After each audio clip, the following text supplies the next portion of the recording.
Νομίζω ότι είμαστε το τελευταίο πάνελ.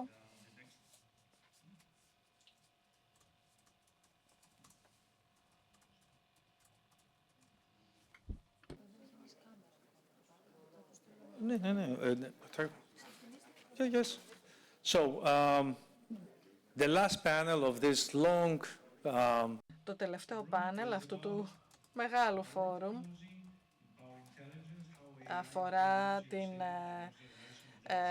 το Powering Intelligence, πώς το AI και η πράσινη ενέργεια διαμορφώνουν την επόμενη γενιά κέντρων δεδομένων. Έχουμε την κυρία Γιάννα Αντωνοπούλου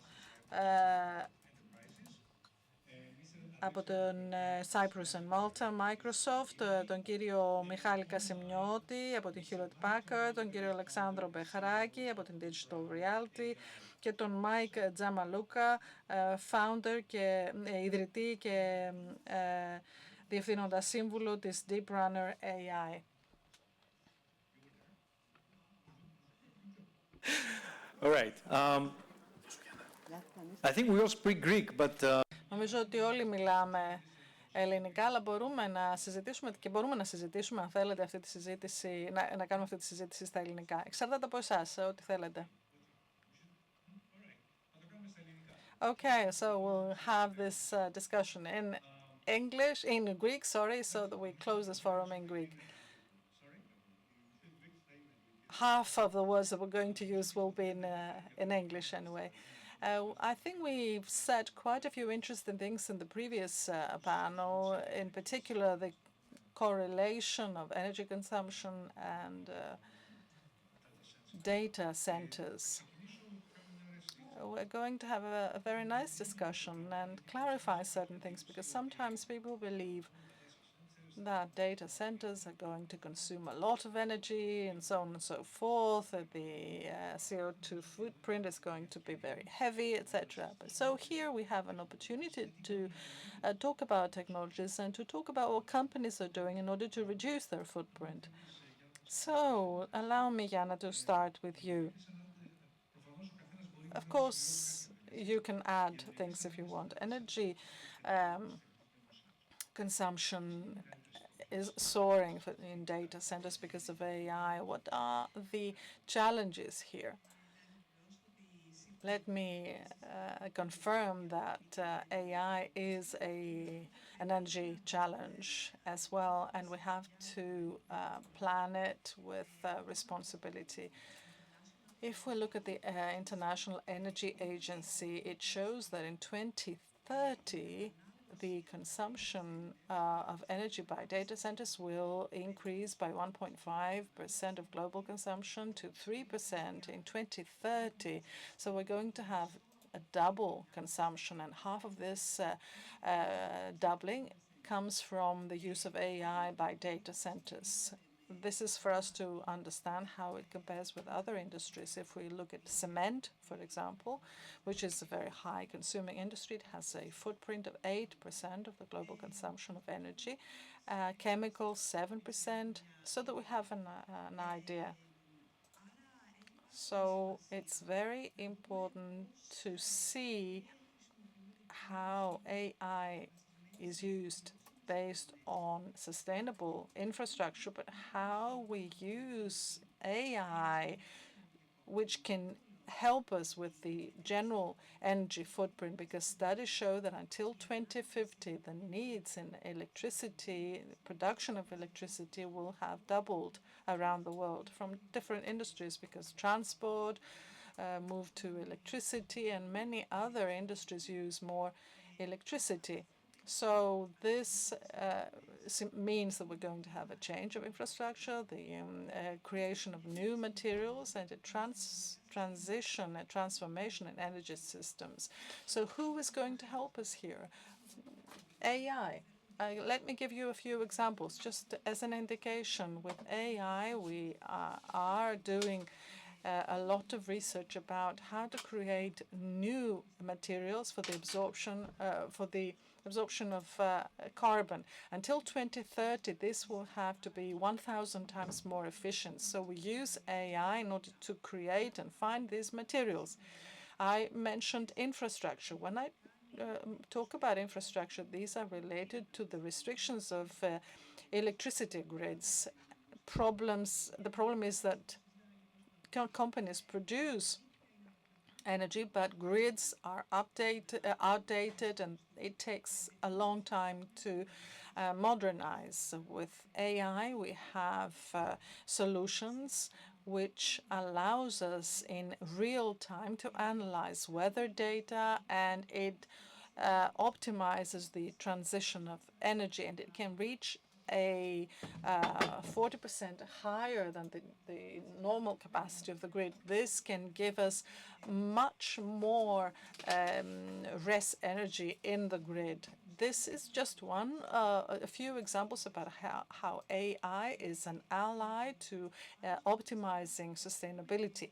And as Microsoft, we invest on that because we believe that this is our ally in order to deal with climate change. Now, let's talk about data centers. In our data centers, we develop them as sustainable ecosystems. They take energy from renewable energy sources, and we use AI in maintenance and projection for any problems we may encounter, and also optimizing the energy demand and consumption. So in real time, we analyze data, we project, and we adapt our consumption, and at the same time in cooling systems, which is the major issue. Yes, this is a major issue. And water management as well, because this is also a challenge. So what I'm saying is, yes, we have an increase in energy demand, and this is going to continue the more AI develops. But this is also an ally to help us face this challenge. So it's both a consumer and a problem solver. Okay. Michaeli, you recently signed an agreement for Daedalus, a major project. We are entering hypercomputers. This project is very important, and part of it would also deal with energy consumption, energy needs of this project. Would you like to share something about best practices from other data centers? First of all, we have to share this joy and pride that Greece enters this club on a global scale, because Daedalus, from the perspective of performance, is expected to rank among the 31st projects which support the AI industry, because it is a high-performance computing system which is given to the academic research and business community to develop AI applications. It has a lot of potential. This system, which is going to be one of the 30 top systems worldwide for the time being, because this list is going to change dramatically. More people are going to enter. I think Microsoft are going to have a lot of entries. Google, there are going to be hyperscalers, because these systems are the basis to develop things. So the question is how these systems are not just fast and strong and powerful, they also consume excessive amounts of energy. They have advanced technologies through new emerging technologies.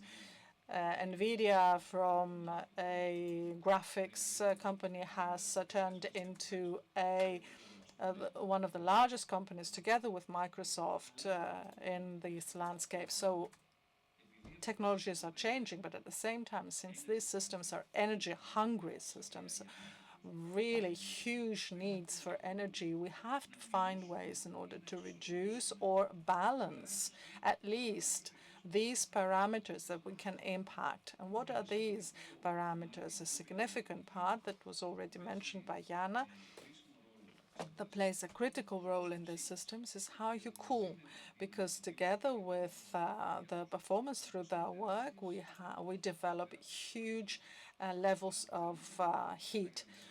So for this heat to be reduced, you have to consume energy, and this was the classical way. Daedalus will be a system which will not only be one of the 30 fastest, but cleanest as well, because it will use a mechanism that is a dry cooling system, water cooling system, liquid cooling system. It will be constructed in Lavrio,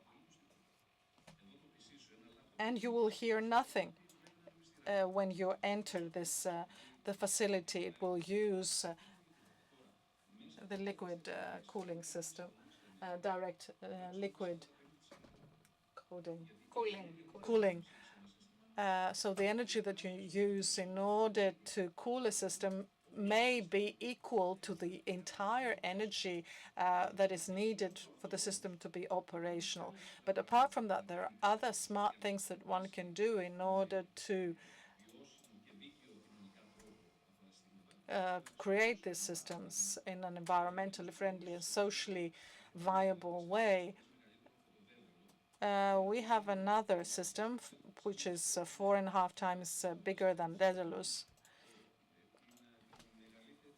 We have a significant position in the list. In the first 12 enters is Lumi in Finland, in a village called Kazani. I don't know if I'm pronouncing it correctly.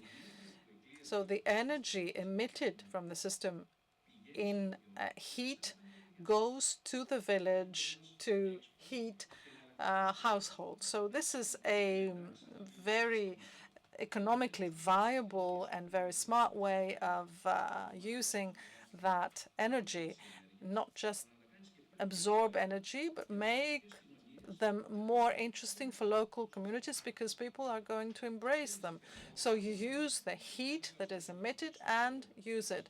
And now one way is to immerse it in water so that it cools, or take the heat and use it elsewhere. No, it can be done in other parts of the world. Thank you very much, Michali. Very interesting. Alexandro, you have data centers here. You have adopted some good practices. Could you share with us some elements from your work until now? What else you are going to do? First of all, the issue of energy. Sometimes the discussion about energy is slightly misleading. We don't consume energy for the sake of consumption, but for a specific reason. The point is, where do we take this energy from? What do we do it in order to use it efficiently? So the produced output from this energy should be the highest possible. We have the largest data centers in Greece. We are one of the three biggest companies worldwide, with more than 300 data centers worldwide. So we have this global experience. I will continue with energy. Energy is produced to be consumed. If it's not consumed, it's lost. In Greece, we have quite a high level of production from RES. We talked about storage and how we should catch up here together with production, and the designed new systems for renewables. We're going to solve this problem with storage. I would also like to add something that has been mentioned with other industries. I use shipping, because this is similar. It has about 3% of the total consumption, but in oil, IT consumes the best possible, in quotation marks, energy, which is electricity. And this gives us the advantages of this type of energy. Through our Green Pact in Europe, we have committed to full decarbonization until 2030, not 2050, 2030. So the industry has been very aware of the issues here. And I think I express here the entire Data Association. All companies are committed to that target. And sometimes we talk about sustainability, and people believe that this is a marketing ploy. 30% of my time and the time of people in similar positions deal with such issues. And the majority of the initiatives that we had about reorganization, how we become better, and improvement meetings are for this topic. So I would like to underline that the focus is huge. We have positive results, and let me close by saying that let's focus on how we become competitive as societies and how, and let me close with that, since I find other problems from other areas. We should learn from the mistakes of others, both in energy and the optimum use of methods and AI tools. But let us not tire and exhaust ourselves just at the beginning now, at the first stages. We shouldn't deal with these problems at this stage. It's not the centers that are problematic. We should look at what we have done wrong and try to improve things. I don't think people at this point deals with consumption in data centers. In Greece, it's nothing. The data centers that are in operation and in the next 3 years are nothing. 1.5%. We are in 0.1. And this is an issue that has taken dimensions that it shouldn't have, at least in Greece. Hi. Let me continue with you. Public-private partnerships are considered to be vital.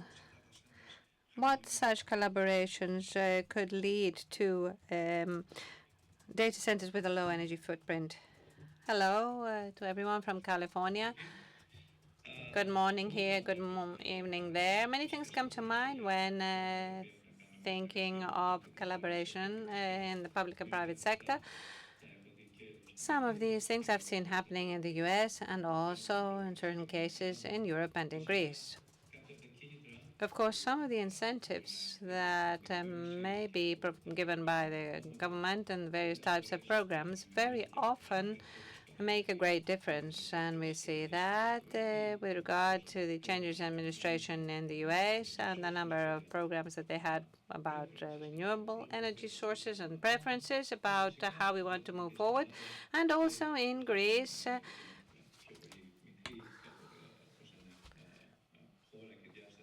a smaller country and on a smaller scale, but also in Europe through the various European programs.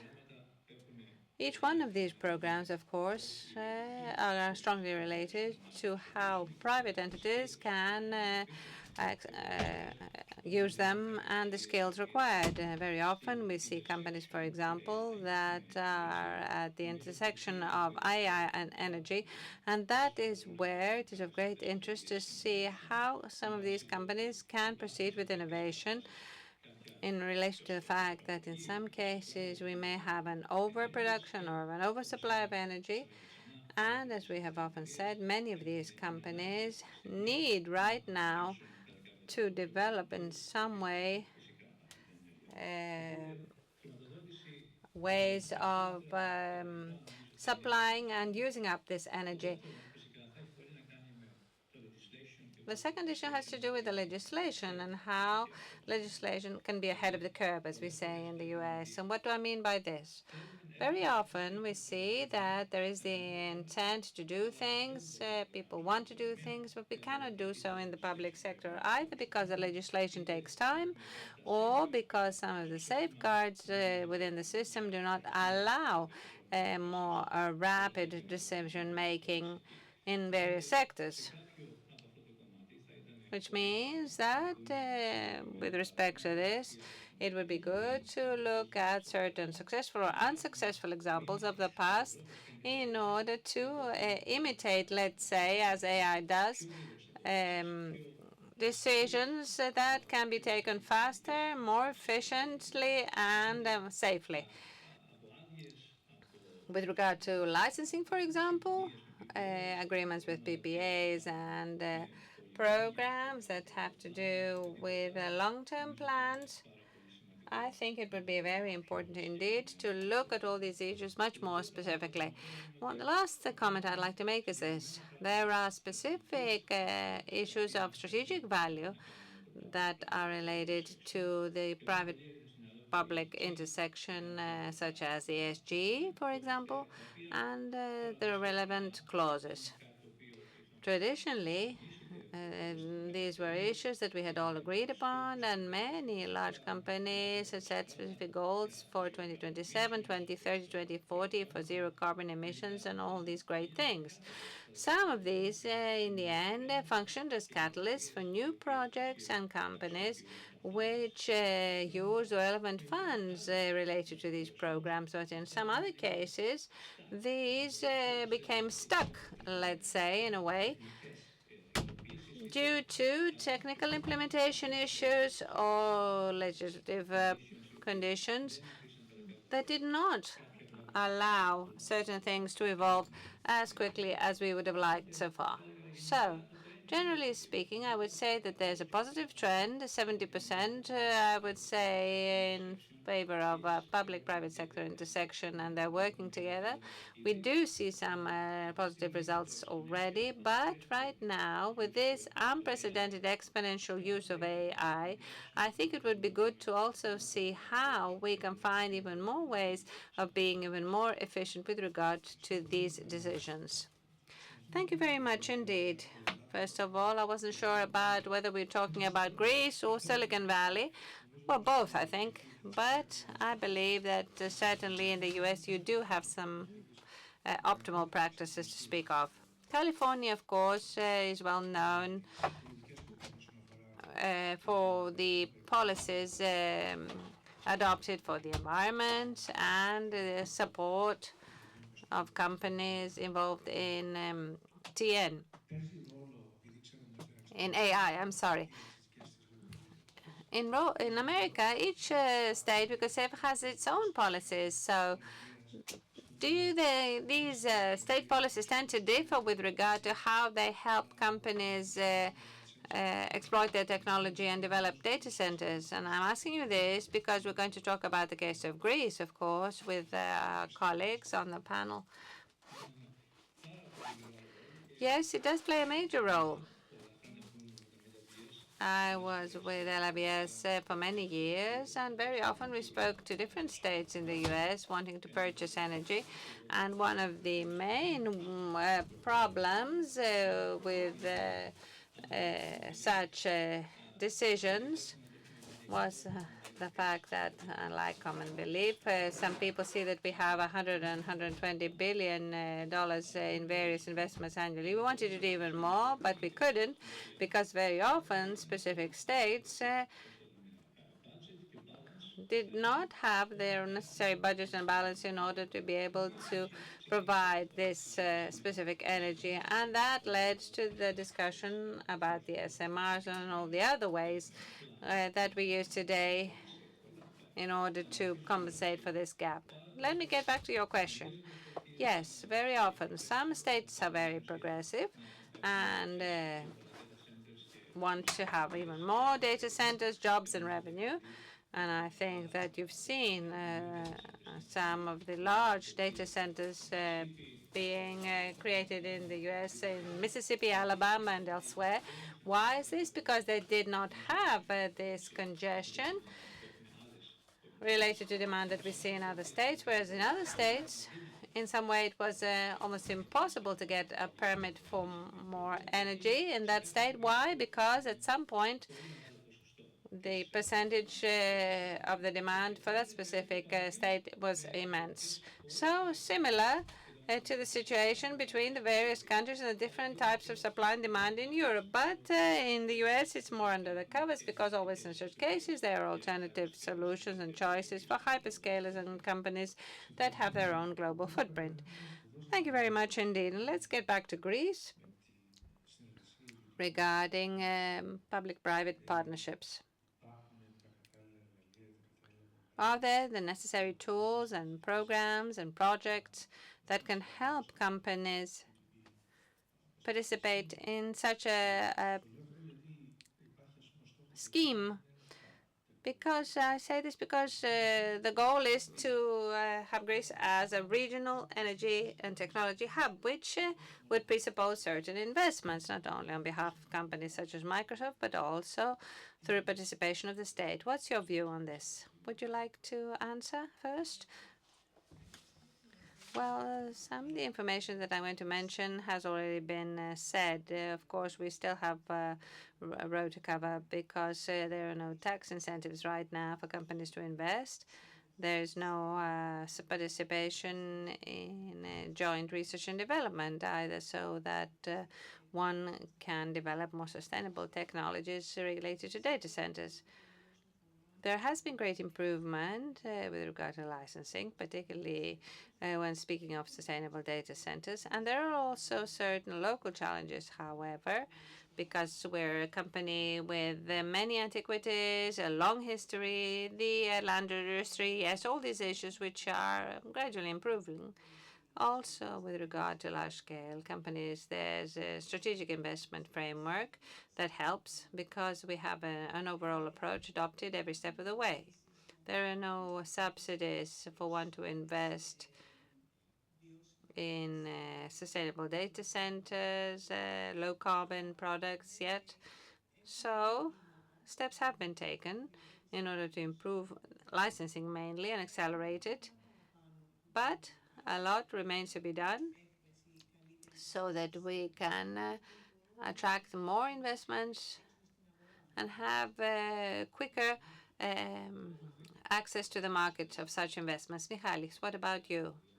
I'd like to add something to what Yana said. If we take the example of the ambitious Pharos project, which is one of the 13 European factories of AI, isn't this in essence a particular type of PPP?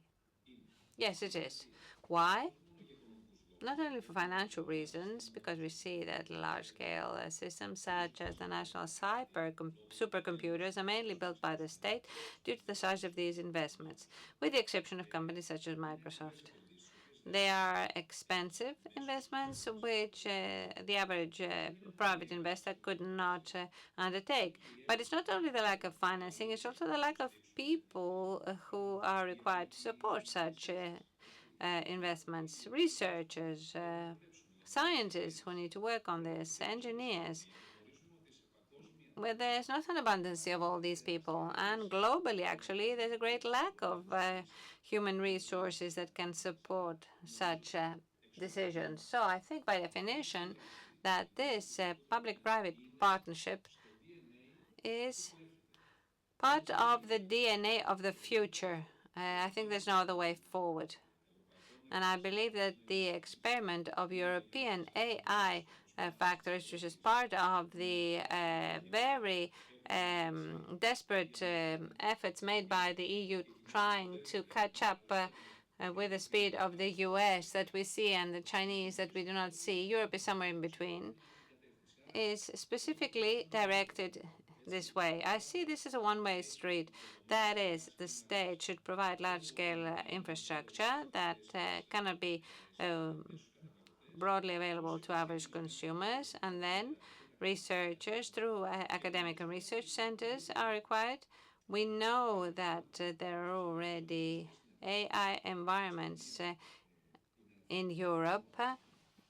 Spain is a good example of this, whereby not only small companies that can benefit from this, that is, players that cannot access such tools on their own and such infrastructure. The tools, of course, will be the result of these AI infrastructure efforts, but we also see larger companies joining this effort. If I remember well, in Spain, in a relevant initiative, we have the railway company also as part of this effort because they want to have specialization in transport. So we already have such examples. We don't need to reinvent the wheel. As I just said, we need to look at these examples and make them even more significant. I don't want to spoil the nice atmosphere here, but let me say this. First of all, what we are all looking for is the competitiveness of our economy. Not, of course, without any conditions, but sustainability, whatever is necessary. So I will have certain reservations about the way sometimes partnerships do not keep the rules of healthy competition, because when the state is part of this equation with EU funds that belong to all of us, this balance is lost. So without saying more, I think we should be quite careful about how we evaluate these things. We know how we do that in the private sector, but in corporations with the public sector, we have to find out. But let's talk about something else that is the most important thing here. I'm here in this company, which is wonderful, and I really thank you again for this invitation, although there's just a few of us here at the end. Every 10 phrases I heard the VETCA corridor, the vertical corridor, and what our position is. I heard this term before, but I hadn't realized that it's so broadly used. We use the term EastMed corridor. You talked about the hub.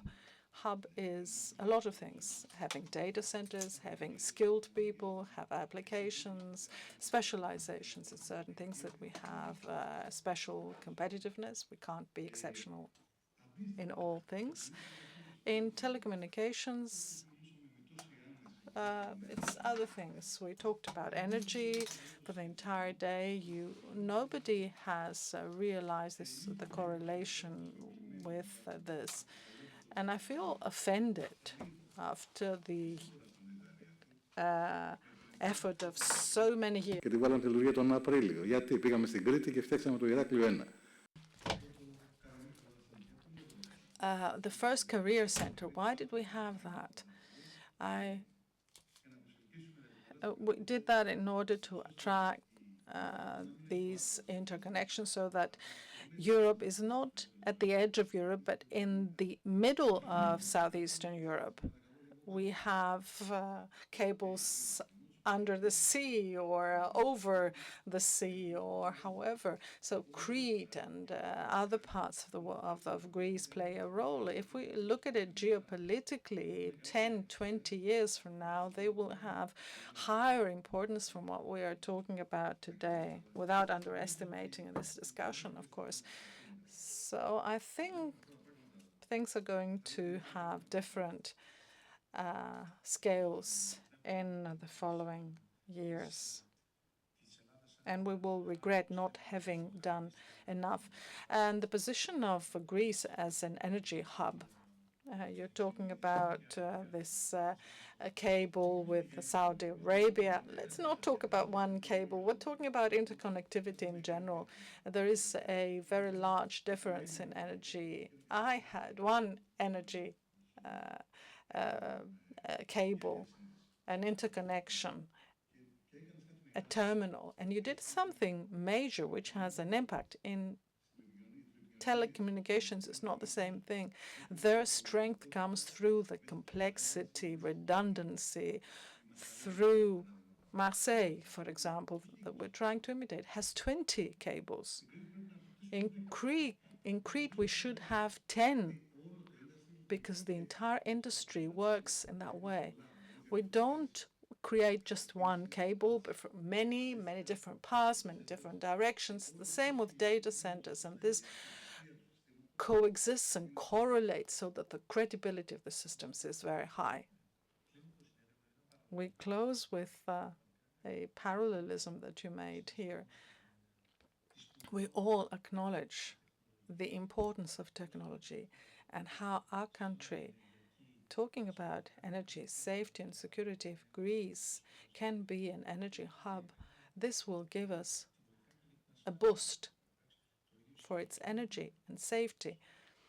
It's the same with data center. When we have a high investment, this will create a framework of safety. Yes, I agree that we have to also consider these things. I don't know if you have anything to add. I think we have exceeded our time. I think we're all looking forward to going to the reception and having a glass of wine made from Silicon Valley. Thank you very much for being with us. I hope to see you physically in one of our meetings. Thank you all very much for your participation here. I think we gave a very good image about what is going on here, and I believe there's a lot of things that we can do. One last thing. Technology Hub. Θέλουν σίγουρα υποδομές. We need education. We need to develop an ecosystem, not just to create new talent who know these technologies, but existing companies should understand the importance of using these technologies. Some companies, especially large companies, have started that in Greece. So we have a much more dynamic startup sector than we had a few years ago. But we continue to face a challenge in SMEs where we need a lot of education. We need competent partners so that they understand and adopt technologies. Correct. Yes, that's true. And Pharos helped here, and this is the ecosystem. But the opportunity for Greece and the youth in Greece is huge. I've worked for 31 years. I've never seen such a huge window of opportunity for the country. In the previous panel, we had youth from the diaspora. So how many more people are out there? How many more people we can attract so that they can participate in this effort? We can do a lot of things, ladies and gentlemen. We close here. Thank you very much. This was the 9th, so next year we're going to have the anniversary, our 10-year anniversary. We're all here, and next year we're going to do something very strong, and we hope to see you all in the 10th anniversary, in the 10th forum of this event. We have a reception upstairs. I hope to see you there so that we have a more relaxed discussion with a drink.